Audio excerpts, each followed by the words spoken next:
Get ready to reimagine the future of humanity and unlock your true potential.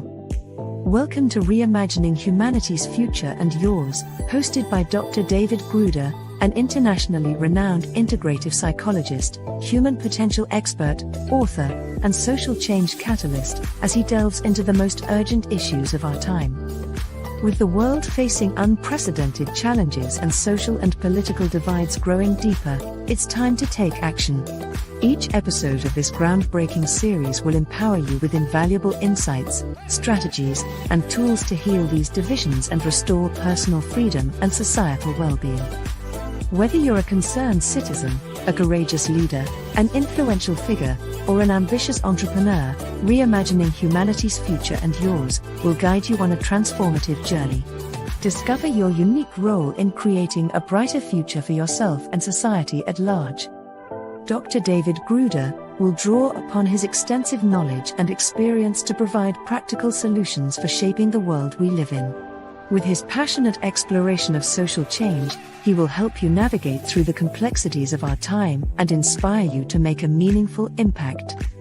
So, prepare yourself for an eye-opening experience as we delve deep into the heart of the matter. Reimagining Humanity's Future and Yours will challenge your perspectives, ignite your imagination, and equip you with the tools you need to reimagine and redefine the world around you. The time to transform our future is now. Join us on this incredible journey and enter a new era of possibility. For more information on Dr. David Gruder and the Reimagining Humanity's Future and Yours, visit www.rhfy.ca. Welcome to Reimagining Humanity's Future and Yours, where together, we create a brighter tomorrow. Now, here is the host of Reimagining Humanity's Future and Yours, Dr. David Gruder.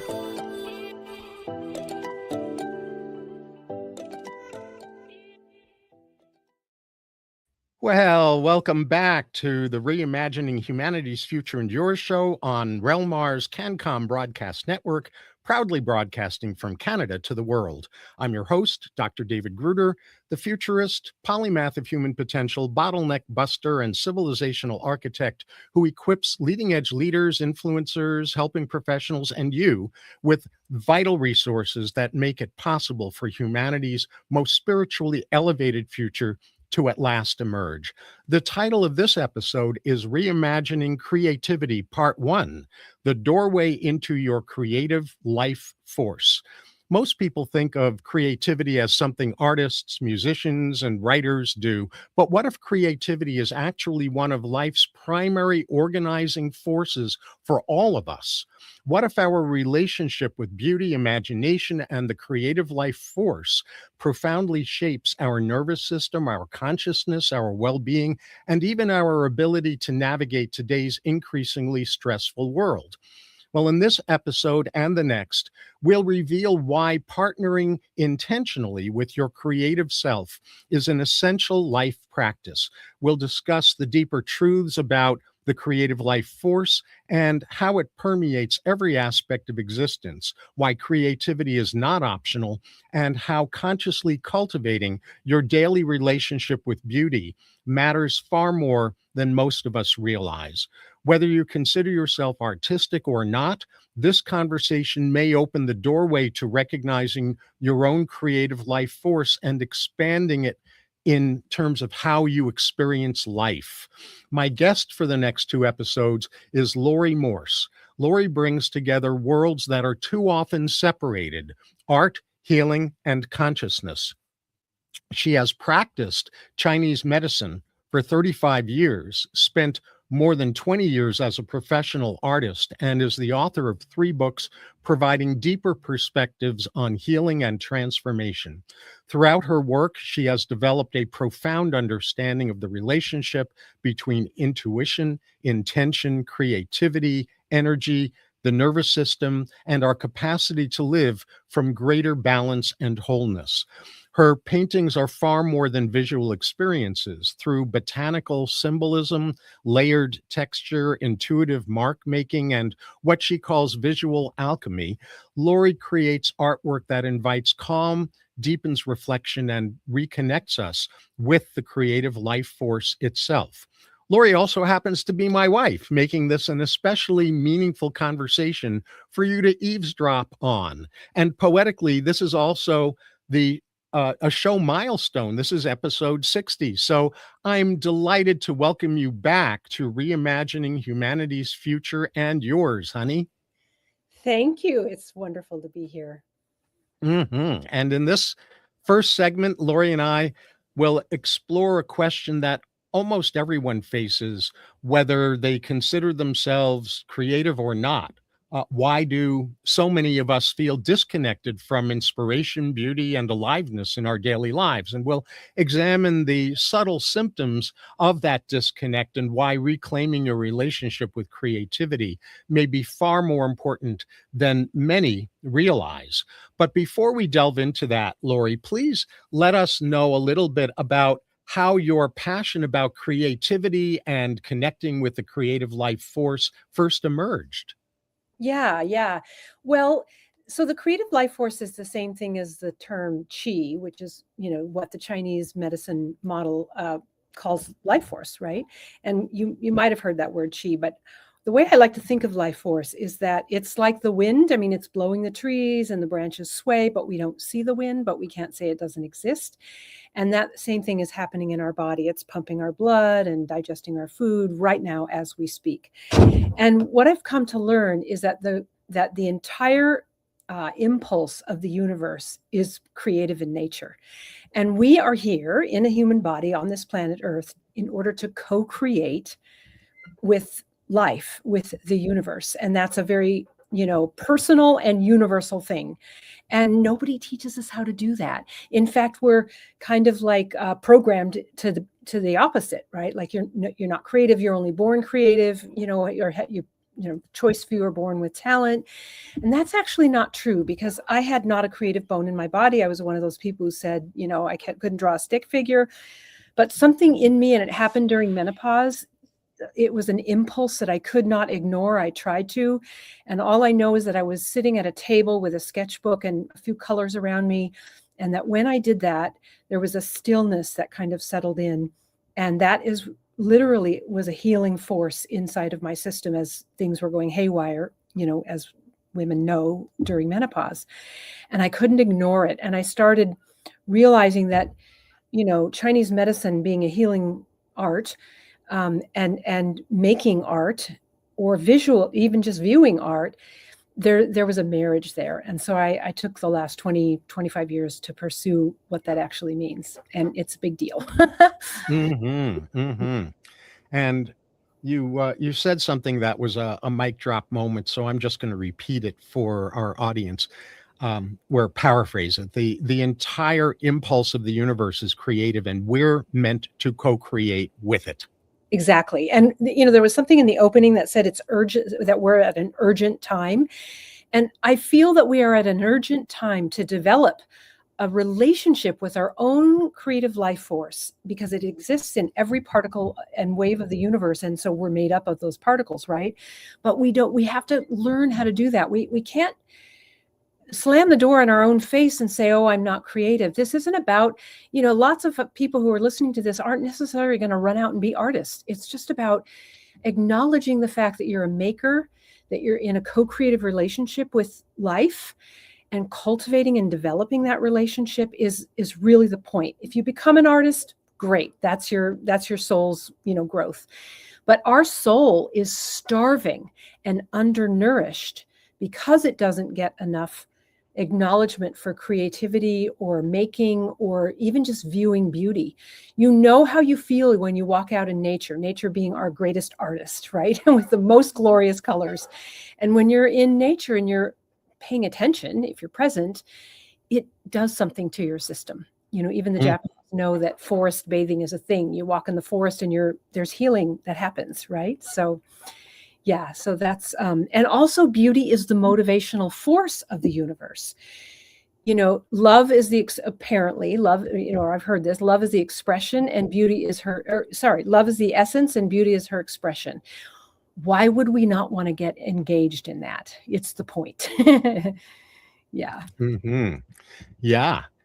Beautifully said, of course. And I want to devote the rest of this segment of the episode to us talking a little bit about why so many of us feel disconnected from inspiration, beauty, and aliveness in our daily lives, and what the subtle symptoms are of that disconnection. So let's just map out the symptoms first. What are the symptoms of Yeah, disconnection? so people use words like dysregulated nervous system, disconnection, dis-ease, right? Like anything that is out of balance in our body could be put in this category. And that could be at any level, at our physical level, mental level, emotional or spiritual. Integrity in a life is those bodies, mental, emotional, spiritual, and physical, being in harmony, or coherence is a word that's used a lot. And coherence is literally being so aligned that we feel whole. Well, not very many people feel that way. Most people are anxious or depressed, or living in a state of fear, waking up into fear if they sleep at all. It's a very divisive and chaotic time right now. But that's an organizational principle for what is coming after, but we have to participate. And us participating means that we have to stop believing the myth that we aren't a partner with life in a creative way. Does that answer the question? Yeah. Right. So let me underscore all of that. We've got dysregulated nervous systems. We have dis-ease on all levels: mind, body, spirit, energy, connectedness to nature, all kinds of dysregulation. Yeah. We've got basically integrity deficits in the sense of the relative absence of coherence, alignment, and harmony. We have people believing myths, and we have people living in a chronic state of fear, partly related to what I've mentioned on this show in other episodes I call societal traumatic stress disorder. Yeah. Mm-hmm. And And also I so would those, throw lack of meaning in there. Lack of meaning and hopelessness also falls in this. right, lack of meaning and hopelessness. Mm-hmm. And what about also not just hopelessness, but what in psychology is called learned helplessness, a sense Yeah. that I have no impact in the world. Right. Right. And that's exactly right. And this leads to the doorway, which is the medicine, right? So we have our human self, our humanity, and we have our sacred self, our soul self. Some people call it our divine self. And there's a gap between those two. And the point of a life is bringing our humanity and our divinity into alignment or wholeness. And I have found as a healer for 35 years that one of the best ways to do it, I'm not saying it's the only way, but it is a very potent way. It's medicine. A way to bridge that gap between our humanity and our divinity is by participating and engaging in creative acts, in acknowledging making, as a thing, which is medicine, right? Or becoming an artist. I mean, that's what happened to me, but it doesn't mean that's the only route. What really is important is connecting. This is an internal experience. It's connecting with your heart, your soul, and your sacred self. And acts of creativity, and that could be cooking, it could be gardening, it could be painting, it could be sculpting, it could be singing, it could be jumping up and down in your living room, dancing to music you love. I mean, there's a lot of ways to do it, right? It's just what matters is that we do it with some regularity and for the rest of our lives. And that is a bridge between our humanity and our divinity.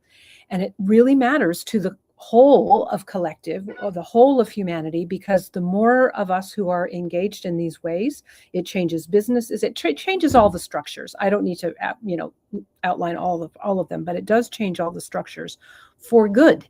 We have access to solutions instead of staying focused on the problem. We have access to a unified experience rather than the division that we're all watching right now. And those are big deals, right? Mm-hmm. They are indeed big deals. And, you use a word that you and I love, which is divinity, connecting with our divinity. And in a short, non-run-on sentence because we're running Okay. down on our time in this segment. Yeah. How would you define divinity, our personal divinity? Our personal divinity, I would define as a cultivated relationship with our heart, because that's the portal to consciousness. And if we want to use the word divinity, we don't have to use that word. It's a portal. Our heart is a portal to our sacred self. And part of that is also our soul. And it's our soul that said, yeah, put me in a body, throw me into the matrix, and I'll find my way. Got it. Yeah. Well, the rest of this episode is going to dive into the root causes of the symptoms that Laurie and I were just discussing and what to look for in a solution and Laurie's way of helping that solution emerge. After a short break, my guest, creative consciousness guide, I just gave you a new moniker, creative consciousness guide, Laurie Morse, and I will dig beneath the surface to expose what makes creative partnership possible. I'm Dr. David Gruder. This is the Reimagining Humanity's Future and Yours show on the CanCom Broadcast Network, proudly broadcasting from Canada to the world. And stay tuned because deeper access to creativity is on the way.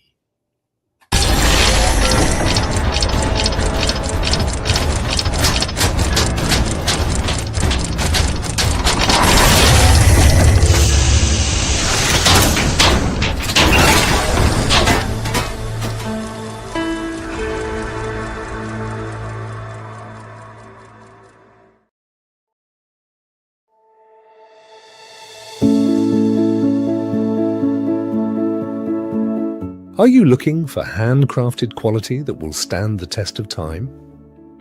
At Benchland Woodworking, beautiful wood creations are built with skill, passion, and attention to detail. From custom furniture and home decor to unique handcrafted pieces, every project is designed to bring warmth, character, and lasting beauty to your home. Whether you're searching for a one-of-a-kind gift or a custom piece made just for you, Benchland Woodworking delivers craftsmanship you can see and quality you can trust. Visit benchlandwoodworking.ca. Benchland Woodworking, handcrafted quality, timeless design, built to last. That's benchlandwoodworking.ca.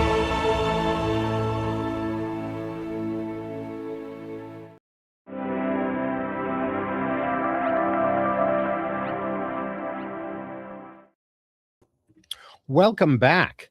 Before the break, my guest, creative life force philosopher and facilitator, Laurie Morse, and I discussed why so many people feel creatively disconnected without realizing what's missing.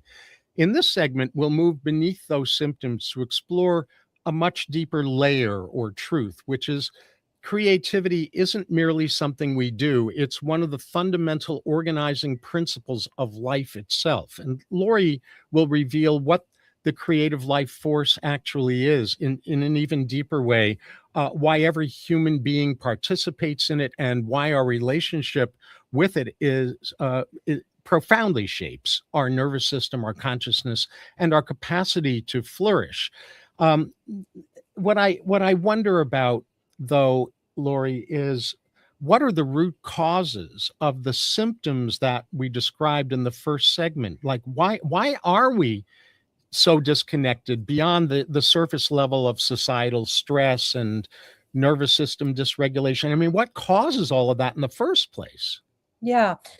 Well, from my perspective and my deep dives into this very question, it's almost like it's a setup.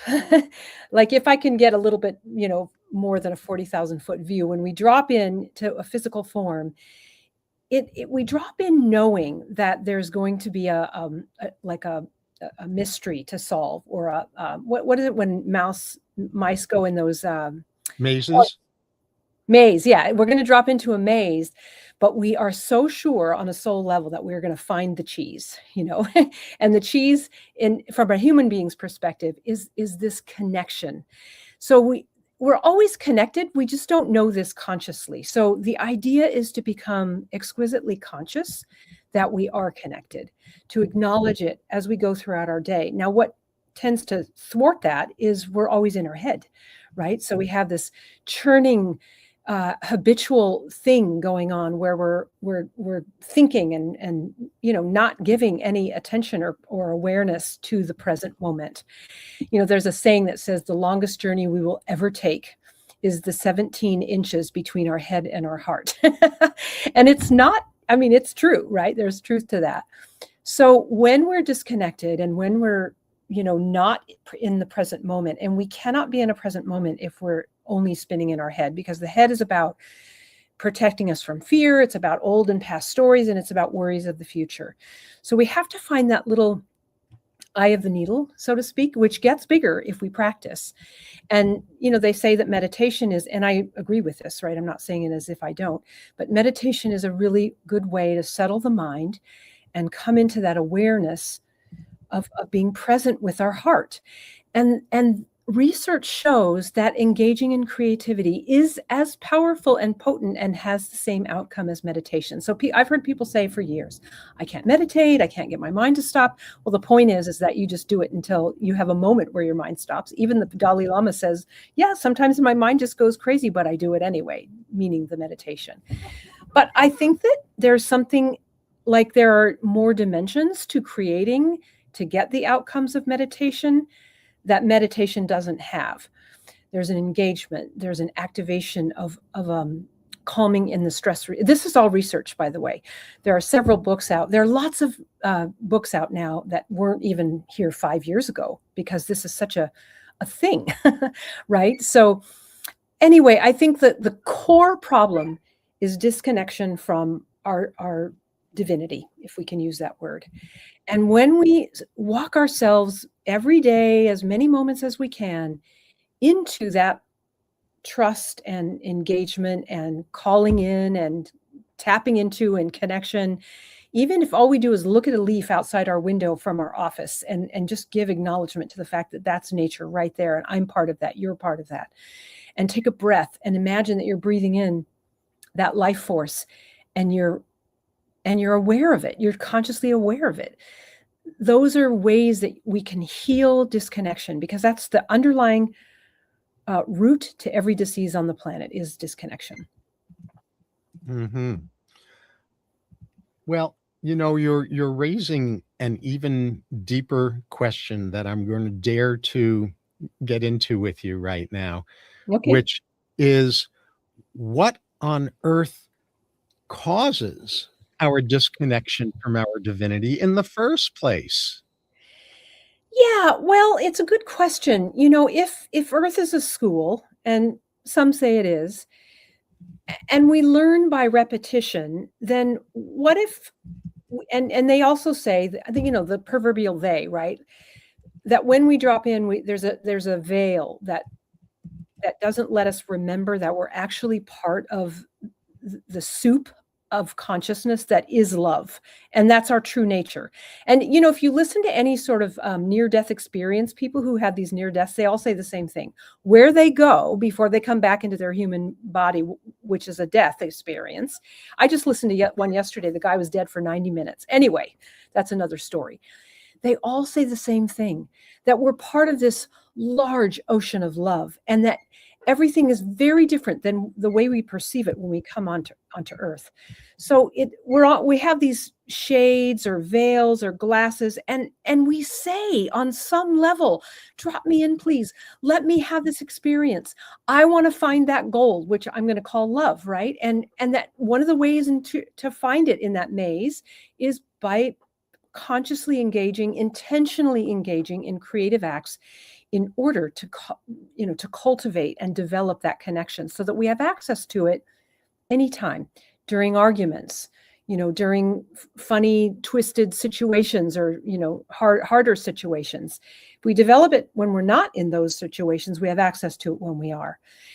And that's the whole point of a life. And this is the pièce de résistance, if I may.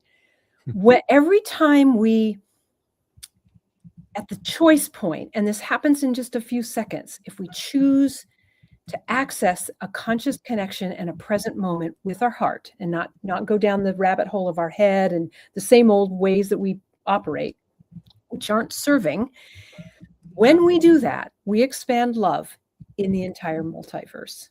And for me, this is a devotion, because if that's the reason we come down here and do all this stuff, and because it expands love in the universe, I can get behind that. Well, I've got a bunch of stuff to unpack there with what you said, because it's also juicy. And so one of the things that you said was that engaging with creativity has similar or maybe even the same benefits as meditation.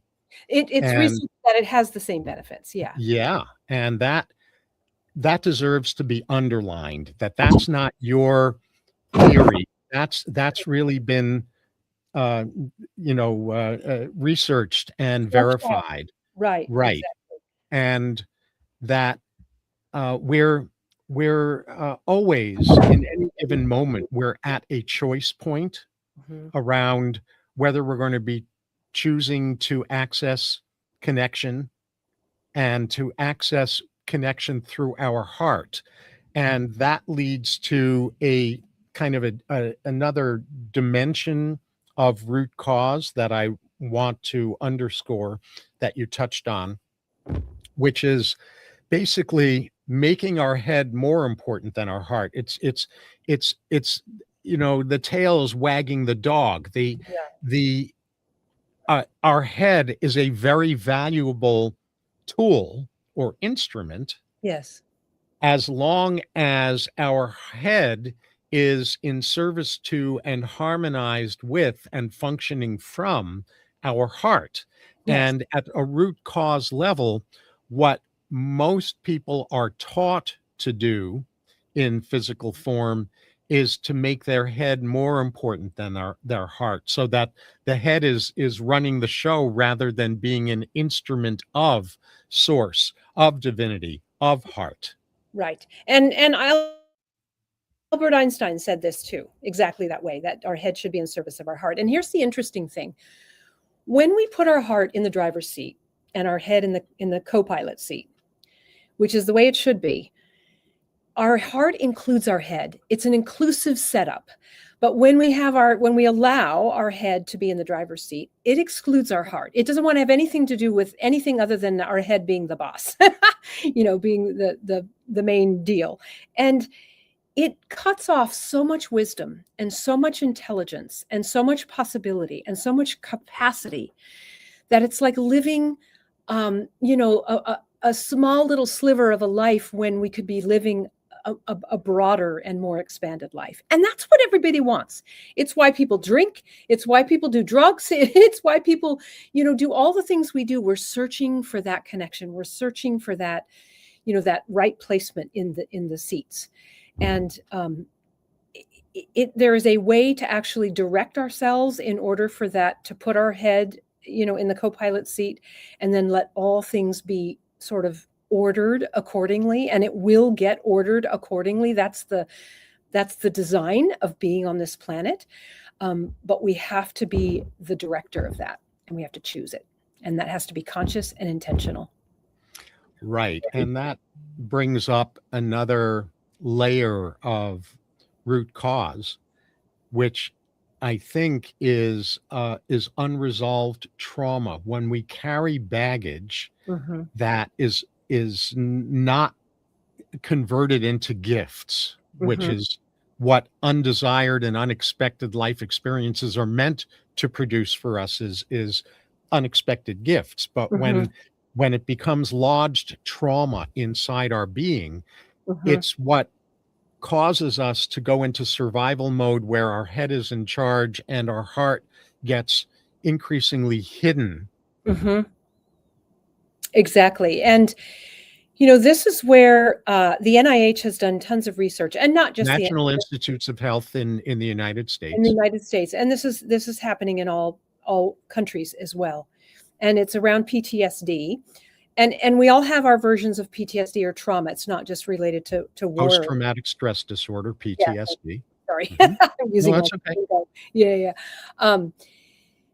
Using a creative experience to be with that place in ourselves that is holding the trauma in order for it to have a voice, in order for it to be seen, and in order for it to be reorganized, is in part what creativity does. And I felt that, for several years during this menopause thing. I don't mean to be continuing to reference this, but it's just where I could feel and see how potent this medicine, creativity as medicine is, because it would start changing things inside of me. I learned how to overcome feeling not good enough and unworthy. And we all have that. This is what the head does to us, right? We're not good enough. You don't have a creative bone in your body. You're unworthy.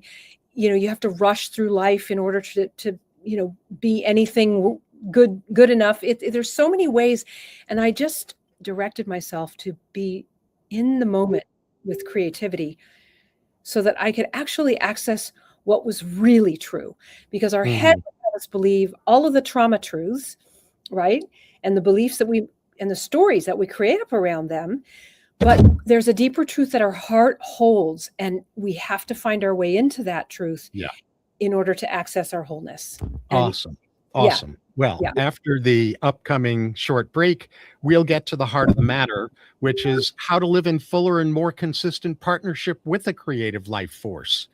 And one thing I'll quickly add is creative life force reconnection is a crucial ingredient in transforming trauma into gifts. And transforming the world. Yes. And I'm Dr. David Gruder. This is the Reimagining Humanity's Future and your show on the CanCom Broadcast Network. Stay right here because we are about to get into the heart of the matter.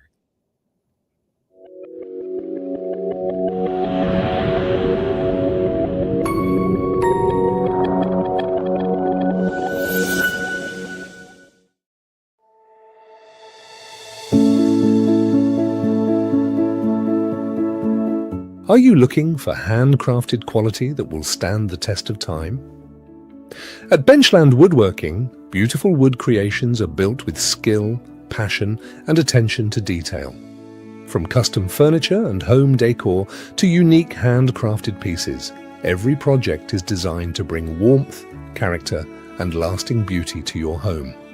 Whether you're searching for a one-of-a-kind gift or a custom piece made just for you, Benchland Woodworking delivers craftsmanship you can see and quality you can trust. Visit benchlandwoodworking.ca. Benchland Woodworking, handcrafted quality, timeless design, built to last. That's benchlandwoodworking.ca.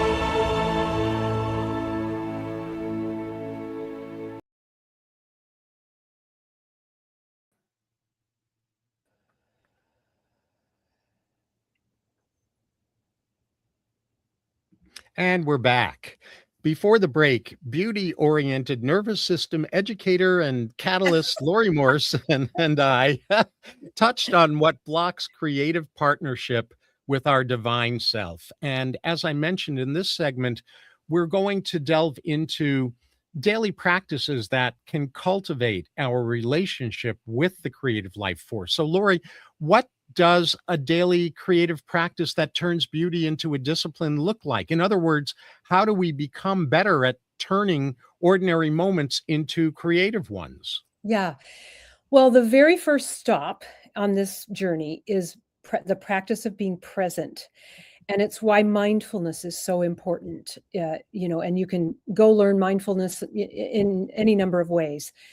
But just the act of being present enough to notice a color or a sensation or nature that surrounds us all the time, getting out of a building. If you find that you're stuck in a building all day long, 5 days a week, then maybe your first act is to step out during a break or at lunch and just sit with a tree. I know that sounds a little bit simple, but it's important to give yourself permission to access simplicity, because the mind will always make things complicated. If you're letting yourself have simple moments, then you can trust more that you're entering more into your heart. If it starts getting complicated, it's your mind taking over. And I will tell you, your mind will want to take the reins and yank them out of your directive heart space as often as it can. Don't fight it. Just keep coming back to the present moment and whatever simplicity you have. If you are Before you one who keep going, before you say, keep oh yeah, going, go ahead. Yeah. the there are more ingredients, but there's one piece here that I want to make sure doesn't get lost in the shuffle. Mhm. We're practicing being present. We're practicing mindfulness in part in order to notice calls for reconnection. Absolutely. Good point. Yeah. Yeah. The whole point, when we're present, the side effect of that is connection, right? So, but you're not going to know that until you practice it enough to start becoming like in a partnership, in a relationship with your connection, with that presence, inside of that presence. So it's going to be awkward at first. It's going to feel clumsy, but don't stop. That's my biggest, offering to you is just don't stop, because on the other side of that clumsiness are moments where you'll notice, oh, that was good. That was connection. That was my soul speaking to me. And I will tell you that your undernourished soul wants your attention more than anything else. It's like a child that's being ignored. Of course, it's going to want your attention, and it's going to try to get your attention in any way it can. So I don't know if this is, a reasonable thing to say, but just set down your sword of suffering and disconnection and be willing to receive the connection that you always have, but are too busy in your head to notice. And this is where mindfulness will help. Okay. So I think I got to backtrack here because in terms of what to do, it basically starts with what you've said between the lines, and I'm going to make it explicit. Make higher connection a top intention and priority. Then from there, practice being present, practice mindfulness so that you can notice when you do feel connected and how that feels and what that leads to for you. And so you can notice calls for reconnection with your divinity and your creative life force, so that you can then recognize when you're feeling disconnected that that's a moment to reaccess simplicity, to set down your sword of disconnection. Exactly. And to do it without judging yourself or criticizing yourself, because it will happen all day long that you disconnect and then you just gently bring yourself back. And so if you can let gentleness be like your guiding principle, I think that will be really helpful, because once you start cultivating your relationship with your life force, then you can ask, and this is an inquiry that we ask of our heart, show me how we want to be creative. Do we want to make? Do we want to get really engaged in gardening? Do we, you don't have to know any of those answers in the beginning. You want to establish your connection and show yourself that you can trust yourself to return to it gently. And then you can ask and be in the inquiry. It's an ongoing inquiry that you'll hold. And it will be, what are my ways? What is my heart and soul wanting? How does it want to create in this life? And here is where grace will enter, because an honest, humble inquiry will activate grace in you. And that's part of the bridge between your humanity and your divinity. It's built of grace, and it's built of your creative expression. And you cultivate, if you cultivate that over a life, it will get stronger and stronger and stronger, and you will be the person that you came here to become. Okay, so we're accessing a state of, I'll just shorthand it based on what you've said, accessing a state of gentle simplicity where Okay, that's good. we're Yeah. not, we're setting down our sword of disconnection without judgment and self-criticism, which means we're choosing to abstain from letting our inner critic be the boss of us, Yes. so that we can then enter a state of higher inquiry around the question of, well, how does creativity and grace influence my relationship with whatever's going on inside me right now? Yeah, exactly. That's exactly right. And I can tell you, I don't say a lot of things like this, but I know for a fact that if you are willing to hold this inquiry gently what is my creative outlets? There's probably more than one. And then you notice when your head wants to sort of steal the reins and tell you that you're not creative or you don't have any, and you set that aside gently and you just come back to the inquiry. You will be, come in connection or it'll cross your path consciously, not constantly, but consciously, what it is that your soul would like you to engage in. Well, that is another one of those mic drop moments, which is as part of that gentle inquiry process, asking ourselves and asking our higher self, our divinity self, what is my own unique creative outlet? Right. Let's think of it as two sides of a coin. On one side, you're viewing beauty, you're acknowledging beauty, you're giving your awareness to color and nature and anything else that you perceive as beautiful, because we all know beauty is in the eye of the beholder, right? So you want to seek out what is beautiful to you. Researchers show that something remarkable happens in our brain when we encounter beauty. And the key is we're encountering beauty all the time. We just aren't giving it any attention or awareness or conscious acknowledgement, right? So that's one side of the coin. Then the other side of the coin is what David just said about the inquiry. And you may not be ready for this yet, but know that it's the other side of the coin.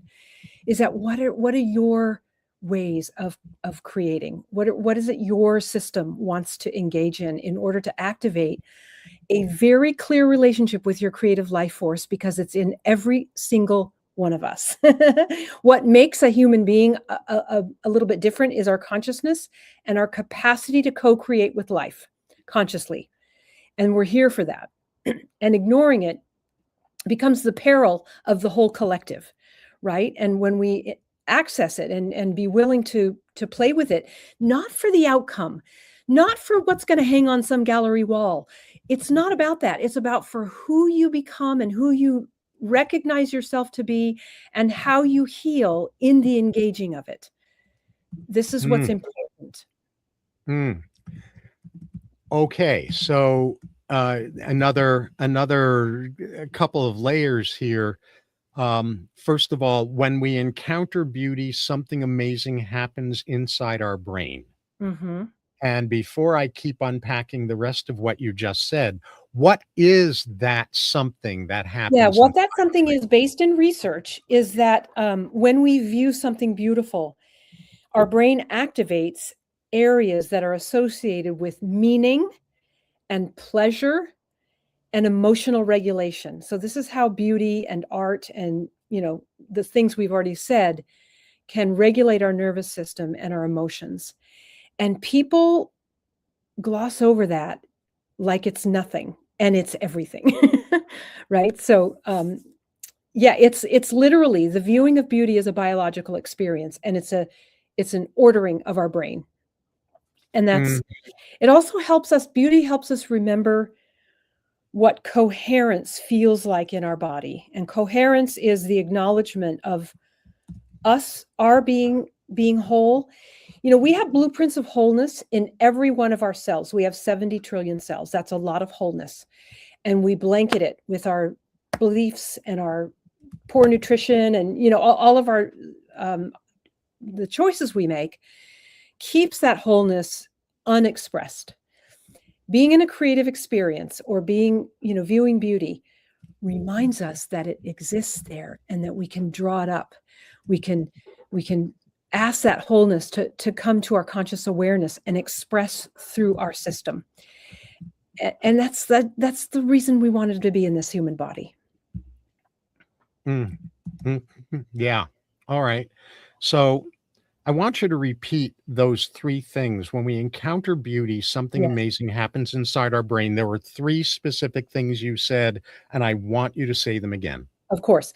So when we view beauty, our brain it goes to the areas in our brain that is associated with pleasure, meaning, and emotional regulation. Yes. Okay. A regulation of our stress, our nervous system. And that's why I wanted you to say it again, because, a lot of people try to use conventional stress management techniques, Yes. which is really about symptom control. Those Yes. conventional techniques are about over and over again trying to control our stress. That's Yes. And that's an manage emotional stress, just doing that. exactly. And Yeah. what encountering beauty and entering into that liminal space of creative life force enables in us is emotional regulation. It's not stress management. It's a reconfiguration of our nervous system so that we don't have to manage stress because we're not feeling it anymore. Exactly. It's a rewiring of our brain. Now, being in a calm state and coherent state is natural for a human body. It doesn't feel that way to most of us because what feels natural or normal, I should say, is living in a stress response, which most people do. It's the underpinnings of all disease and disharmony and mental, and emotional dysregulation. If we do it enough, if we train ourselves to receive beauty through our eyes and through our senses and purposefully, intentionally, consciously engage with it and be grateful for it and acknowledge it, it will reactivate the brain tract that's already set up in our system and regulate our nervous system for calm. Good. Well, after our upcoming break, we're going to return for this episode's final segment, during which I'll be asking Laurie Morse to reveal her way of helping us do exactly what we've been talking about in this segment on how to expand and deepen our relationship with creativity and our capacity to recognize the difference between these two states, the disconnected state and the coherence state. I'm Dr. David Gruder. This is the Reimagining Humanity's Future and Your show on the CanCom Broadcast Network, and we're going to return in a moment with some really juicy information about how you can really start to put this into action. Back in a moment.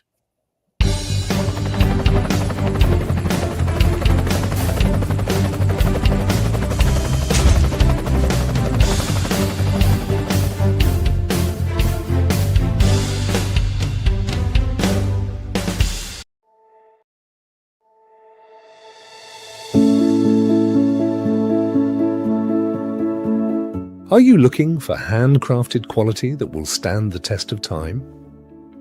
At Benchland Woodworking, beautiful wood creations are built with skill, passion, and attention to detail. From custom furniture and home decor to unique handcrafted pieces, every project is designed to bring warmth, character, and lasting beauty to your home. Whether you're searching for a one-of-a-kind gift or a custom piece made just for you, Benchland Woodworking delivers craftsmanship you can see and quality you can trust. Visit benchlandwoodworking.ca. Benchland Woodworking, handcrafted quality, timeless design, built to last. That's benchlandwoodworking.ca.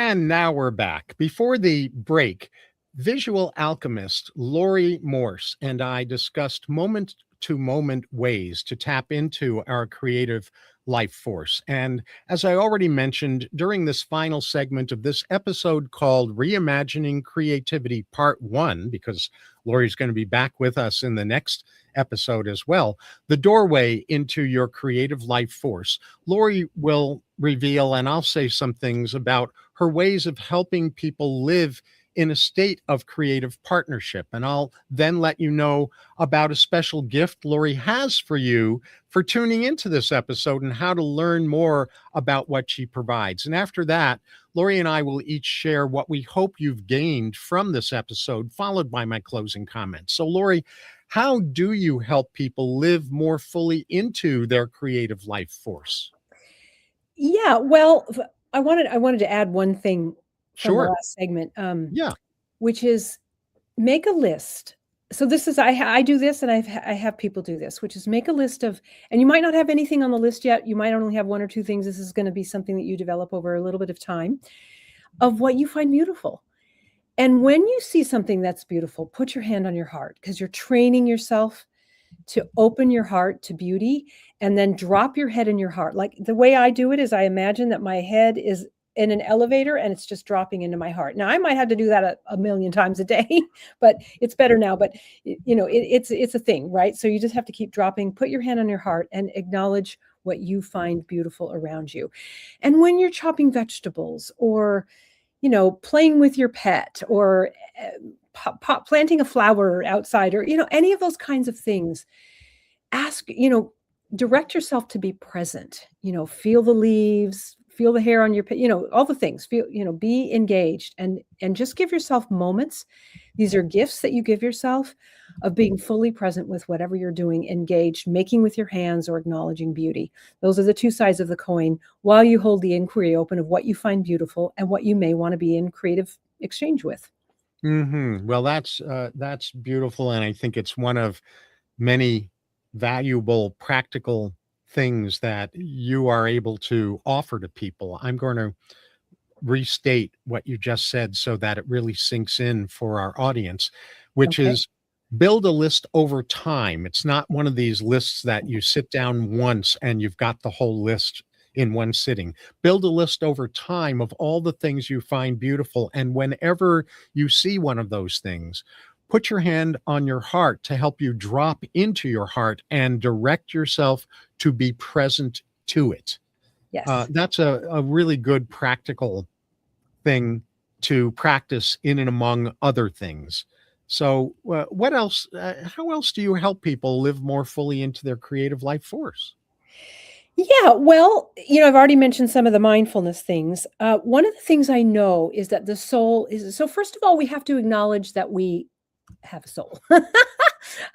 Now, that may or may not be something that you think about very often, but our soul is the part of us that prompts us to evolve, right? To evolve ourselves as beings of love. And there are lots of cracks and crevices in our life where we aren't that. And the soul speaks in image, color, and beauty. And this is why it's so important. So, one of the ways I help people is to just bring their awareness and their consciousness to this idea. I also make art, and my art is very specifically, intentionally created with my creative life force, which has been expanding over time to basically be as big as the universe. When I'm in that zone of creating, I no longer play tug of war with what I'm doing. I'm just in it, and that comes through. That's held in the piece. So whoever you enjoy as art, whether it's mine or someone else's, I think it's important that you give yourself permission to collect, or purchase, or download. David's going to tell you about a complimentary downloadable option that you'll have.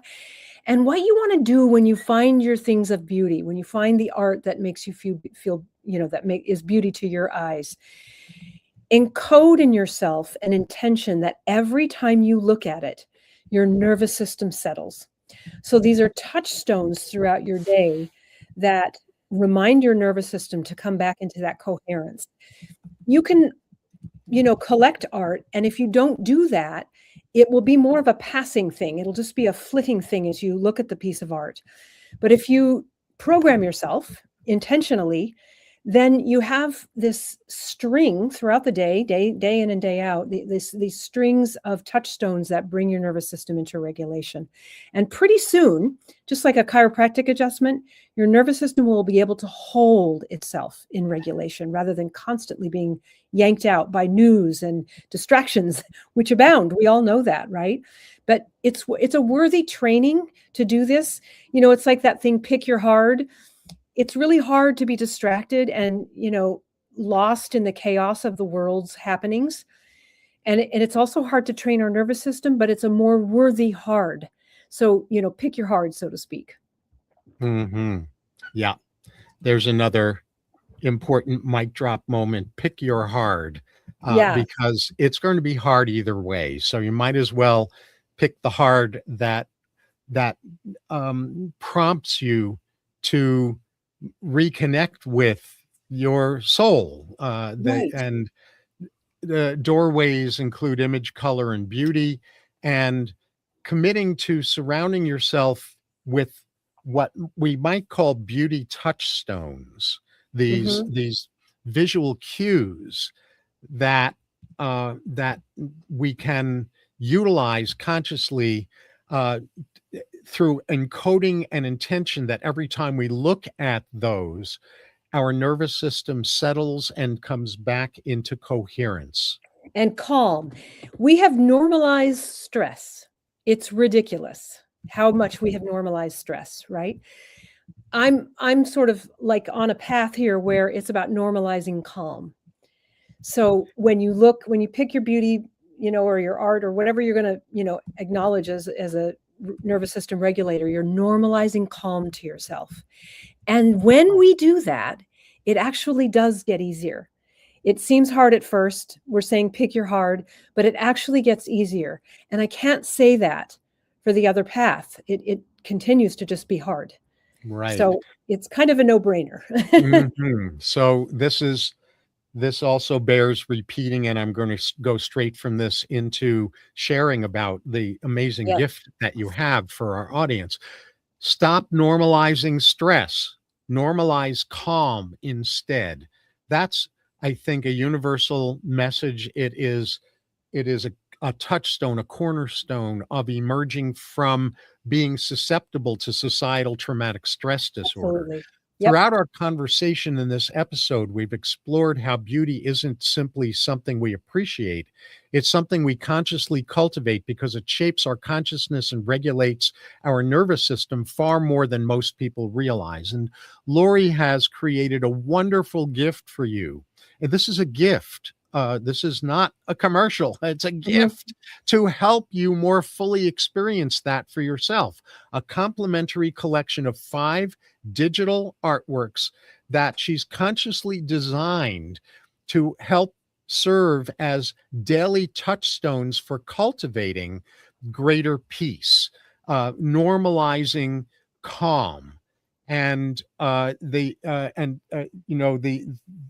that beauty and that nervous system regulation needs to be stimulated by what we surround ourselves with. So rather than simply admiring them as beautiful works of art, you'll learn how to use them as part of a simple daily practice that trains your awareness toward greater calm, resilience, authentic resilience, not stress management, and Right. wholeness. And you can receive your complimentary collection through this forwarder link, because the actual link is long. It'll be hard for you to remember. So I created a short forwarder link that'll take you there, which is thecess.com. That's THECESS.com. That's the Center for Enlightened Self-Sovereignty.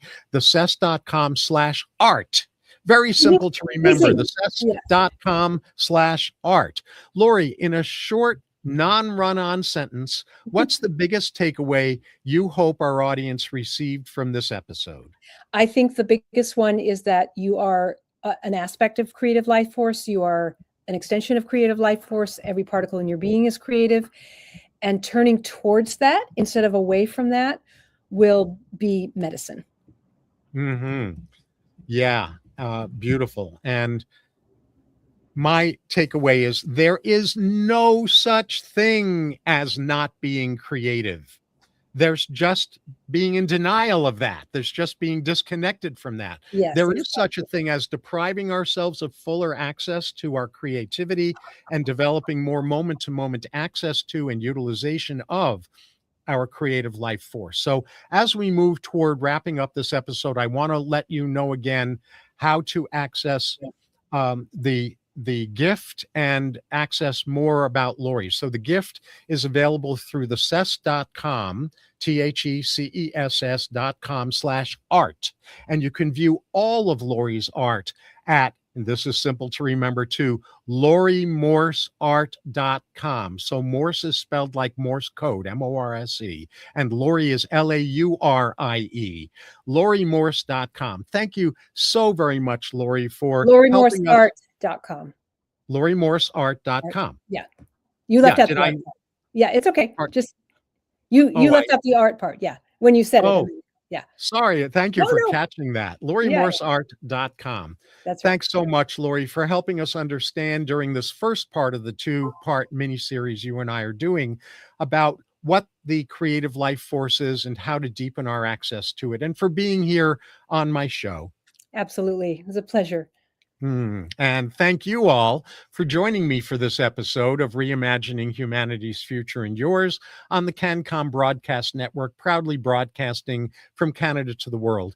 Every civilization ultimately becomes an expression of the consciousness its people repeatedly cultivate. And that's why Reimagining Humanity's Future and Yours explores the inner capacities that shape our collective future as much as the outer challenges we face.